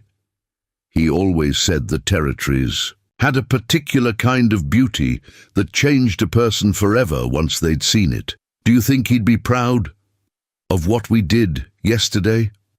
Elizabeth's question carried the weight of a child trying to connect with a father known only through stories. Catherine considered this carefully. Your father believed in justice, but he believed in law too. He might have questioned my methods, but never my purpose, to protect you and to ensure that good people could live without fear. As twilight deepened around them, Catherine made her decision. The path forward wouldn't be simple. There would be challenges in transitioning from fugitive to law enforcement consultant, complications in reconciling Quicksilver Kate with Catherine Blackwood. But for the first time in years, she could envision a future not defined by running or revenge. The next morning, Catherine found Marshal Grant at the jailhouse, overseeing preparations to transport the Hollister brothers to Tucson for formal charging. "I'll accept your offer," she informed him without preamble, "with additional conditions we need to discuss." Grant nodded, unsurprised. "I expected nothing less." From his cell, Samuel Hollister watched this exchange with calculating eyes. "So the legendary Quicksilver Kate becomes a lapdog for the law," he commented acidly. "How disappointing." Catherine turned to face the outlaw leader who had haunted her existence for years. In the harsh morning light, he seemed smaller somehow, his scarred face no longer the embodiment of terror, but merely a man facing the consequences of his choices. "You never understood, Samuel," she replied evenly. "This was never about the thrill of the hunt or proving who was better. It was about creating a world where my daughter could live without looking over her shoulder. Today, I'm one step closer to that world." Something in her calm certainty seemed to disturb Hollister more than any display of hatred could have. He fell silent, turning away as deputies secured him for transport. Outside, Whispering Creek bustled with renewed activity. The telegraph operator posted news that the captured members of the Hollister gang had confessed to multiple crimes, including conspiracy in the murder of James Blackwood. Catherine's suspicions had been confirmed. Samuel had indeed ordered the St. Louis attack in retaliation for his public humiliation in Denver. Sheriff Dawson approached as she emerged from the jailhouse. "Town council met this morning," he informed her, "voted unanimously to appoint you as special advisor on security matters. Seems your little demonstration yesterday impressed everyone." Catherine raised an eyebrow. "Special advisor? That's not necessary?" "Maybe not," Dawson acknowledged with a slight smile. "But it legitimizes what you've been doing anyway, and it comes with a small stipend. Enough to fix that roof on the Prescott place before winter." The simple, practical consideration, so typical of frontier thinking, brought unexpected emotion to Catherine's throat. This wasn't just acceptance, it was integration into the community's future. As Marshal Grant and his deputies departed, with their notorious prisoners, Catherine Blackwood stood on the jailhouse porch, watching them disappear into the distance. Elizabeth joined her, slipping her small hand into her mother's. "What happens now?" the girl asked. Catherine looked down at her daughter, then out at the town that had become their home, the place where Quicksilver Kate and Catherine Blackwood had finally become one person, with no need for disguise or deception. "Now," she answered with quiet certainty, "we begin again." 3 months after the Hollister incident, Whispering Creek had settled into a new normal. The town had gained a certain notoriety throughout the territory, the settlement that had captured the infamous Hollister brothers, bringing curious travelers and even a journalist from a San Francisco newspaper seeking interviews about the confrontation. Most citizens politely declined, protecting both their privacy and Catherine's. The Hollister trial in Tucson had concluded with swift justice. Samuel and William received death sentences for multiple murders across 3 territories, while Matthew, given his youth and lesser involvement, faced 20 years at Yuma Territorial Prison. Catherine had testified for 2 grueling days, recounting not only the events in Whispering Creek, but also the St. Louis murder that had set her on this path years earlier. Standing on the porch of what everyone now openly called the Blackwood Ranch, rather than the old Prescott place, Catherine surveyed the improvements made possible by her official position as security consultant to the Arizona Rangers. The leaking roof had been replaced, a proper corral constructed for their newly acquired horses, and the cabin expanded with a second bedroom, giving Elizabeth her own space for the first time in years. "Rider coming," Elizabeth called from where. She practiced with her new Winchester, a smaller model, appropriate for her age, but perfectly functional.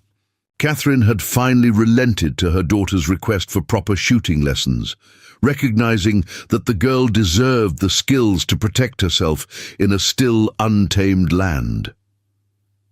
Catherine shaded her eyes against the late afternoon sun, identifying Sheriff Dawson's distinctive silhouette long before his features became clear. Something in his posture, tense, urgent, triggered her instincts. Trouble was coming. "Elizabeth, continue your practice, but stay within calling distance," she instructed calmly, moving to meet the approaching lawman. Dawson dismounted at the gate, his expression confirming Catherine's suspicions. "Telegraph from Marshal Grant," he said without preamble, handing her a folded paper. "Thought you should see it immediately." The message was brief, but carried implications that sent a chill through Catherine's body. "Hollister transfer ambushed. Stop, 3 guards dead. Stop, William escaped. Stop, Samuel killed resisting. Stop, suspect inside. Help. Stop, advise. Extreme caution. Stop, Grant." "When?" Catherine asked, her mind already calculating possibilities. "Yesterday morning, near Gila Bend," Dawson replied grimly. "Grant says William disappeared into the desert with at least 2 accomplices. They had fresh horses waiting." Catherine folded the telegram, her expression betraying nothing of the cold fury building inside her. After everything, the trial, the testimonies, the supposed justice, a Hollister was free again, undoubtedly seeking revenge. "He'll come here," she stated with certainty. "Not immediately, but eventually. William was always the most reckless of the brothers, but not stupid enough to ride straight for us. He'll gather men, resources." Dawson nodded in agreement. "I've already sent word to neighboring settlements to watch for strangers asking questions about Whispering Creek or you specifically." They spoke for several minutes, revising defensive arrangements and establishing new protocols. As Dawson prepared to leave, Catherine made a decision. "I won't hide again," she told him firmly. "Elizabeth and I have made a home here. William, Hollister won't take that from us." "The entire town stands with you," Dawson assured her. "What happened with the brothers wasn't just your fight. It was Whispering Creek, protecting its own. That hasn't changed." After he departed, Catherine watched Elizabeth practicing her shooting stance, back straight, feet properly positioned, handling the rifle with the same natural affinity Catherine had shown at her age. Pride mingled with determination as she considered what lay ahead. That evening, she reopened the leather-bound book that had tracked the Hollisters for years, turning to a fresh page to begin documenting what was known about William's escape. Old habits reasserted themselves as she methodically analyzed possibilities, identifying likely hideouts and potential allies the escaped outlaw might seek. Elizabeth found her there, lamplight illuminating the scattered papers and maps across the table. "He's coming, isn't he?" the girl asked, her perception as sharp as ever. "William Hollister." Catherine neither sugar-coated nor dismissed the danger. "Eventually, yes, but we'll be ready when he does." Elizabeth nodded, accepting this reality with the same composure she had shown throughout their ordeal. "Should we practice night shooting? Tomorrow? You always said most real gunfights happen in poor light." A smile touched Catherine's lips despite the circumstances. "Yes, that would be prudent. And perhaps it's time I showed you how to recognize when you're being followed." Life continued in Whispering Creek, despite the shadow of William Hollister's escape. Catherine's official duties as security consultant took her on occasional journeys to neighboring settlements, helping local lawmen establish better defensive protocols. Her reputation now served as both shield and sword, Most smaller criminal elements avoided areas known to be under Quicksilver Kate's protection, while territorial authorities increasingly sought her expertise. 2 months passed with no sign of William Hollister. Catherine maintained vigilance while refusing to let fear dictate their lives. Elizabeth attended school regularly, made friends, and continued her shooting practice with remarkable dedication. The Blackwood Ranch thrived with the addition of cattle and expanded gardens. Then came the first whisper.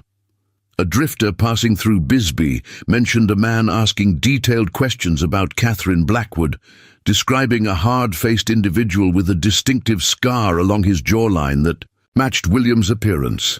The report reached Catherine through Marshall Grant's network 3 days later. "He's gathering information," she explained to Dawson and Cooper during an emergency meeting in the sheriff's office, "studying my movements, looking for patterns and vulnerabilities." "Just like you did with them," Cooper observed. "Exactly," Catherine confirmed. "William may lack Samuel's strategic mind, but he's patient when it comes to revenge. He won't risk a direct confrontation unless he believes the advantage is overwhelming." "What's your recommendation?" Dawson asked, deferring to her experience with the Hollisters. Catherine considered their options carefully. "We don't change our routines. That would alert him that we're aware of his surveillance. Instead, we prepare contingencies while appearing to maintain normal activities." Her plan was methodical and comprehensive. Reinforced defenses disguised as ordinary improvements, specialized signals established between key buildings in town, and carefully choreographed response patterns for various scenarios. Most importantly, Catherine insisted on distributing responsibilities widely. "William expects me to be the central defender," she explained. "He'll focus his planning around neutralizing me specifically.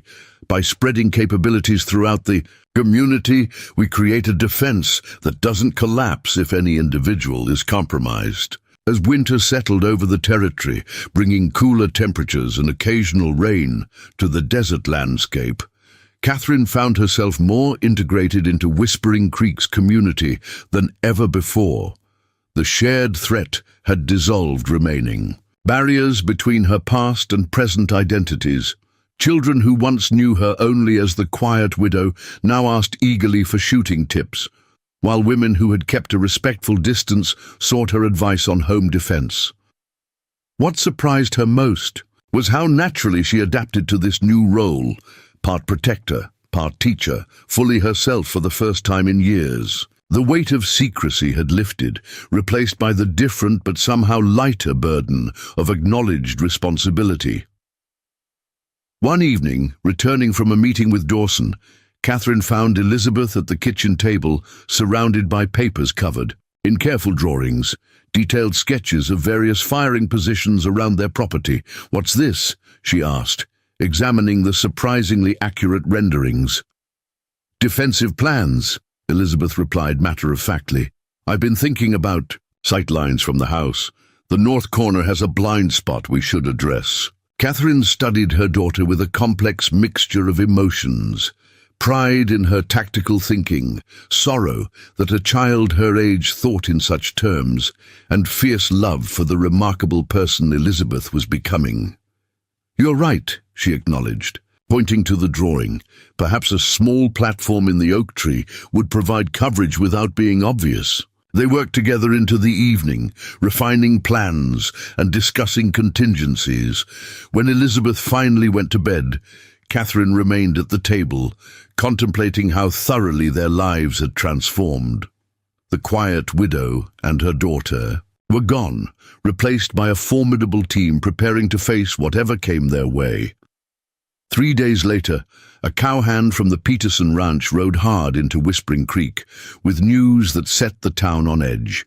3 armed strangers had been spotted, watching the main road from a ridge overlooking the approach to town. "William's reconnaissance," Catherine confirmed when Dawson brought her the report. "He's mapped the terrain and is now studying our movements." "What's our play?" the sheriff asked. Catherine's steel-grey eyes hardened with resolve. "We spring. The trap before he can set it. It's time to turn the hunter back into the hunted." That night, as Whispering Creek prepared for what might come, Catherine Blackwood stood on her porch beneath a star-filled sky. Her custom Colt hung at her side, its familiar weight a reminder of both who she had been and who she had become. "We're ready, James," she whispered to the memory of her husband. "Whatever comes next, we face it standing our ground." The desert. Wind carried her words away into the darkness, where somewhere beyond the town's boundaries, William Hollister plotted his revenge, unaware that Quicksilver Kate had already begun counter-moves in a deadly game of strategy neither could afford to lose. Dawn painted the eastern sky with streaks of crimson as Catherine Blackwood mounted her dun gelding, the Winchester secured, in its saddle scabbard and her custom Colt at her hip. Rather than waiting for William Hollister to strike, she had devised a bold counter-strategy, one that defied conventional wisdom but played to her unique strengths. "Remember," she instructed Deputy Collins, who would accompany her for the first leg of the journey, "maintain absolute silence about my actual destination. The official story is that I've been summoned to Tucson by Marshal Grant." The young lawman nodded seriously. "Yes, ma'am. Sheriff Dawson briefed me thoroughly. Far as anyone knows, you're headed southeast, not northwest toward the ridge." Satisfied with his understanding, Catherine turned to Elizabeth, who stood on the porch with Miss Abigail. Unlike previous partings where Catherine disguised the potential danger of her missions, this time she'd been completely honest with her daughter about the risks. "I'll return within 5 days," she promised, her steel-grey eyes meeting Elizabeth's identical ones. "If not, special place number 3, the letter in the silver box, and trust only those who know the password." Elizabeth finished calmly. "But you'll be back." It wasn't a question but a statement of faith that momentarily tightened Catherine's throat with emotion. She nodded once, unwilling to make promises she couldn't guarantee, then turned her horse toward the trail leading out of town. The official story, that Catherine had been called away on territorial business, would spread quickly through Whispering Creek and beyond. With luck, it would reach William Hollister's informants, drawing his attention southeast, while Catherine circled behind to locate his camp in the rugged hills northwest of town. "The best defense is to become the hunter rather than the hunted," she'd explained to Sheriff Dawson during their planning session. "William expects me to fortify and wait. Instead, I'll track him to his hiding place while he's focused on monitoring the town." By mid-morning, Catherine had parted ways with Deputy Collins, who would continue along the main trail, leaving clear tracks for any watching eyes, while she cut north through a dry creek bed that left minimal sign of her passing. Years of exhibition shooting had brought her fame, but it was her less publicized skills as a tracker that served her now, reading the subtle signs of the landscape with the same precision she applied to marksmanship. The Arizona winter had brought occasional rain to the desert, making tracking conditions ideal. By late afternoon, Catherine had found what she sought: the distinctive hoof prints of 3 horses crossing the Peterson Ranch's northern boundary, heading toward the rugged islands locals called the Diablo Ridges. "Smart," she murmured to herself, studying the terrain ahead. The ridges offered numerous natural caves, reliable water from hidden springs, and commanding views of all approaches to Whispering Creek. William had chosen his vantage point well. Catherine made camp in a sheltered draw as darkness fell, building no fire that might betray her position. As she chewed on dried beef and hardtack, she contemplated the man she pursued. William Hollister had always stood in his brother's shadow. Samuel the strategist, William the enforcer. Now, without Samuel's restraining influence, William would be more unpredictable, potentially more dangerous.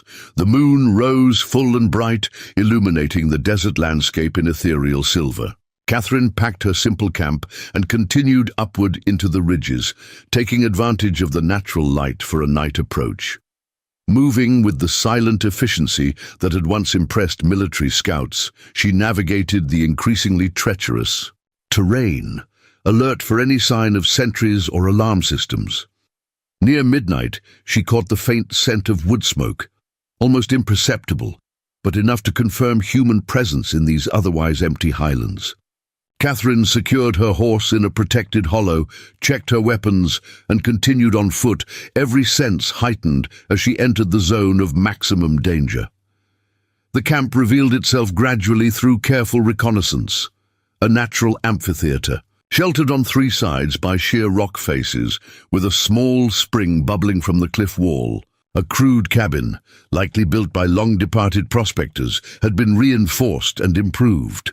3 horses were picketed in a natural enclosure, and a single figure maintained watch from a boulder overlooking the camp. Catherine counted 4 men. In total, as she circled the perimeter, William Hollister, recognizable even at distance by his distinctive profile, and 3 companions she didn't recognize. Professional gunmen, judging by their weapons and alertness, even while at relative ease around their small fire. From her concealed position among the rocks above the camp, she could hear fragments of their conversation carried on the night breeze. Reliable. Information she's headed to Tucson, a bearded man was saying. Left this morning with that young deputy. William's harsh laugh cut through the night. Perfect timing.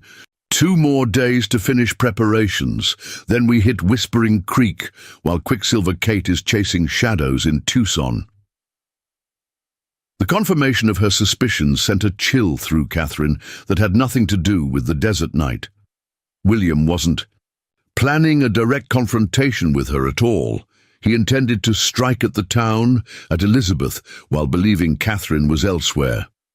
Town won't know what hit them, another man commented, feeding sticks into the small fire.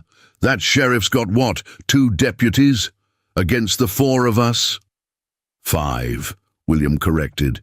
Jenkins joins us tomorrow from Bisbee. He's bringing the dynamite. Dynamite. The word hung in the night air like a death sentence. William wasn't planning a simple raid or even targeted revenge. He was preparing to destroy Whispering Creek entirely. Catherine's mind raced through options, calculating odds with cold precision. She could attempt to take out the 4 men. Now but a firefight in the dark against unknown gunmen carried significant risks. If she failed, there would be no warning for the town.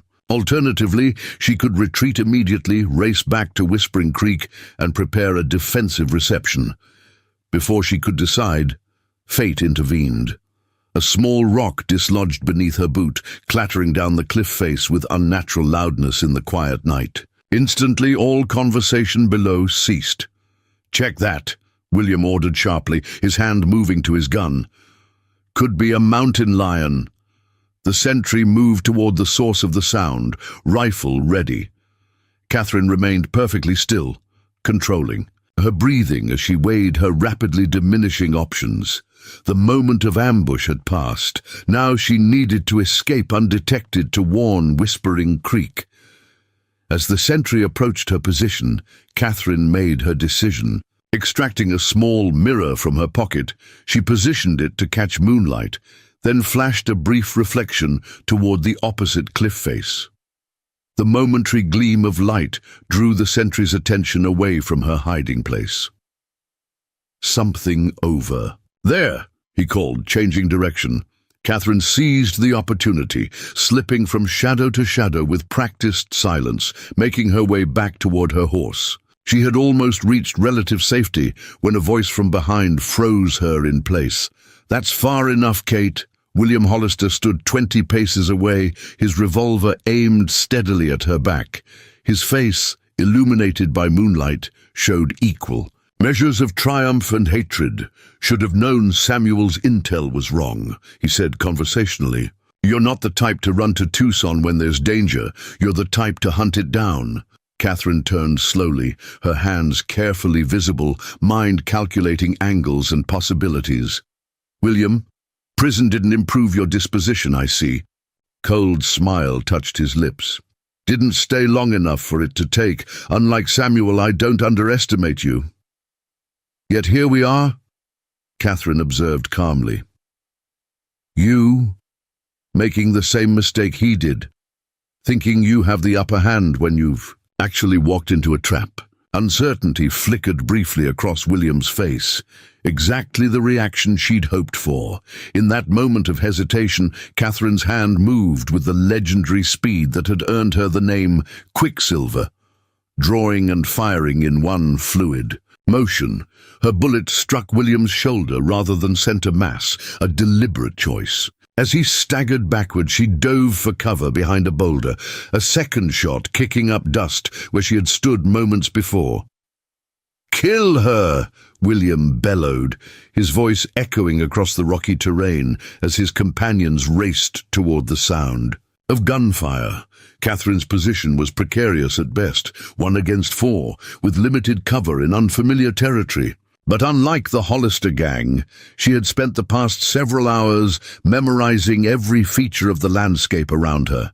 Instead of retreating downhill toward her horse, she moved laterally along the ridge, using the moonlit shadows to mask her movement while presenting the illusion of descending. 2 of William's men took the bait, charging down the path she had appeared to take, while William himself, clutching his bleeding shoulder, directed the third man to circle around to cut off her escape. Catherine reached a narrow fissure in the cliff face, barely visible unless one knew exactly where to look, and slipped inside. The natural chimney in the rock led upward to a position directly above the Hollister camp, a route she had identified during her earlier reconnaissance. From this vantage point, she watched as confusion spread among her pursuers. The 2 who had charged downhill found no trace of her trail in the rocky terrain. The third man circled uselessly, checking obvious hiding places. William, increasingly frantic as blood soaked his shirt, alternated between cursing his men's incompetence and firing wildly into shadows. Catherine weighed her options carefully. She could attempt to reach her horse and ride for Whispering Creek, but the sound of hoofbeats would betray her instantly. She could remain hidden until daylight forced the search to widen, but that would give William time to implement whatever plan involved the dynamite arriving tomorrow. A third option crystallized in her mind, bold, dangerous, but potentially decisive. Maneuvering through the fissure, Catherine emerged on a ledge overlooking the Hollister camp.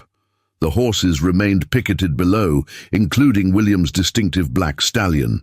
The cabin contained their supplies, weapons, and, most critically, whatever plans and maps William had prepared for his attack on Whispering Creek. While William and his men searched the ridges above, Catherine descended silently into their empty camp. Within minutes, she had located what she sought: detailed drawings of Whispering Creek showing planned approaches, defensive positions, and most alarmingly, red X marks indicating targets for dynamite. The sheriff's office, the mercantile, and the schoolhouse. Catherine's blood ran cold at the methodical ruthlessness of the plan.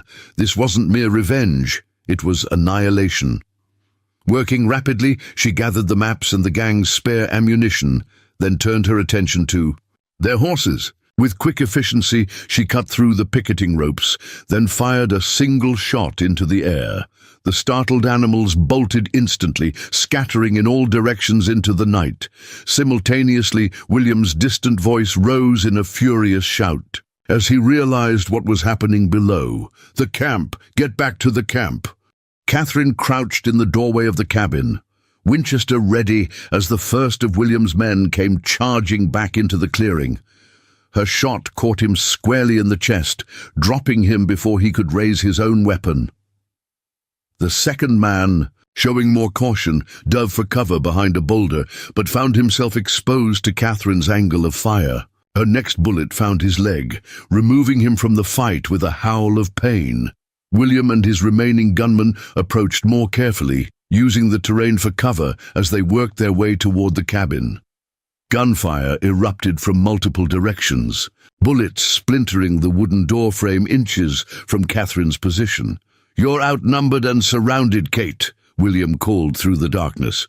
"Drop your weapons, and maybe I'll make it quick for you." Catherine remained silent, conserving ammunition and listening intently to the subtle sounds of movement outside. Years of exhibition shooting had honed her ability to determine position from the slightest of cues: a displaced pebble, a whisper of fabric against stone, the particular cadence of breathing under stress. When she finally responded, her voice carried calm certainty. "I have your plans, William. Whispering Creek will be ready long before your friend arrives with the dynamite." "It's over. Nothing's over until you're dead," he snarled, his control fracturing under the pressure of pain and frustrated rage. "You've taken everything from me, Samuel, my freedom, my reputation." "You took those yourself," Catherine countered. "The moment you ordered James killed in St. Louis, everything since has been the natural consequence of that choice." With a roar of incoherent fury, William broke cover, charging toward the cabin with gun blazing. It was the desperate move of a man consumed by hatred rather than tactical thinking, exactly what Catherine had calculated he would eventually do. Her Winchester spoke once, the report echoing across the rocky amphitheater as William Hollister crumpled mid-stride, his final expression one of disbelief rather than pain. The remaining gunman, witnessing his employer's fall, immediately threw down his weapon. "Don't shoot! I surrender." Dawn found Catherine Blackwood riding toward Whispering Creek, William Hollister's body secured across his own recovered stallion, the surviving gang member bound and following on a lead rope. The plans for the attack were safely tucked in her saddlebags, along with proof of William's wider network of criminal associates, information that would prove invaluable to Marshal Grant's ongoing efforts to pacify the territory. As the familiar silhouette of the town appeared on the horizon, Catherine allowed herself to acknowledge what had truly ended during the night. Not just William Hollister's threat, but the long shadow that had stretched across her life since James's murder. For the first time in years, she rode without looking over her shoulder, without calculating escape routes or defensive positions. Sheriff Dawson and a group of townspeople met her at the edge of Whispering Creek, their expressions transforming, from concern to amazement as they recognized her grim cargo. "It's done," she stated simply as she dismounted, fatigue finally seeping into her voice. "William Hollister won't threaten anyone again."